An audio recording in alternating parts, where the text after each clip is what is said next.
Good morning friends. Panchakarma lecture સિરીઝની અંદર વમનના સમ્યક લક્ષણ માટે આપણે 4 પ્રકારની શુદ્ધિ જોઈ: વૈગિકી, આંતિકી, લૈંગિકી અને માનિકી. તેની અંદર આ ચારે શુદ્ધિમાં કેટલું પ્રમાણ આપણે અહીંયા જોયું હતું કે વૈગિકીમાં 4, 6, 8, માનિકીમાં 1, 1.5, 2 પ્રસ્થ, આંતિકીમાં પિત્તાંત વમન બેસ્ટ છે. જ્યારે લૈંગિકીની અંદર સાઇન એન્ડ સિમ્ટમ આપણે સમ્યક વમનના, અતિયોગના અને અયોગના આપણે આગળ લેક્ચરમાં જોયા છે. હવે આપણે વાત કરવી છે વૈગિકીના ક્રાઇટેરિયા વિશે, કે એના ડિટેલમાં થોડી બ્રીફ ચર્ચા કરી લઈએ.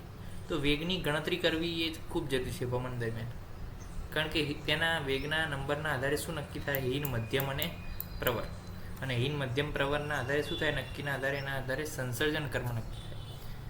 જો વમન ઔષધ આપ્યા પછી તરત જે વેગ આવે, કે વમન ઔષધ આપણે લીધી, પહેલાં આકંઠપાન કર્યું, પછી મદનફળ પીપળીની માત્રા લીધી અંતરનાક મુષ્ટિ પ્રમાણમાં, ત્યારે શું થાય છે? ત્યારે અહીંયા સુધી તો પહેલેથી ભરેલું હોય, પછી તમે ઔષધ લો એટલે શું થાય? થોડો રલ્લાસ આવે, આસ્ય સ્રાવ, એટલે કે મુખમાંથી શું થાય? સ્ત્રાવ થાય, કારણ કે બધું ઓવરફ્લો થાય છે. તો એને વેગની ગણતરીમાં લેવાનું નથી, યાદ રાખજો. 4 જે છે અવર, 6 જે છે મધ્યમ, 8 જે છે પ્રવર શુદ્ધિ ગણાય છે. હવે વેગ શું છે? તો કે બાઉટ, કે જે એફર્ટલેસ એક્સપલ્ઝનથી બાઉલમાં એકત્રિત થાય છે, તેને એક વેગ કહેવામાં આવે છે. એટલે કે એક પ્રકારનું બાઉટ્સ, કે જે એફર્ટલેસ એક્સપલ્ઝન, કોઈ પણ પ્રકારનું એફર્ટ એની અંદર નાખવું પડતું નથી, અને જે છે બાવલની અંદર, મેઝરિંગ વેસલની અંદર અથવા મેઝરિંગ ફ્લેસ્કની અંદર જે એકત્ર થાય છે વોમિટિંગ મટીરિયલ, એને એક વેગ કહેવામાં આવે છે. એટલે કહે છે કે સુખાદ આગત, એટલે કે સુખપૂર્વક આવે છે, એને શું કહેવામાં આવે છે? વેગ કહેવામાં આવે છે.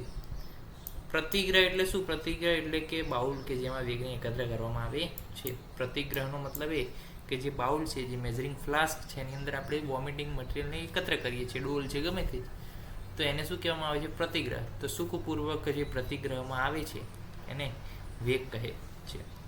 હવે એવું છે ઉપવેગ. તો ઉપવેગ એટલે શું? ઉપવેગ વેગ સમીપમ, એટલે કે ઉપવેગ એ વેગની નજીકના સમયમાં જ નીકળે.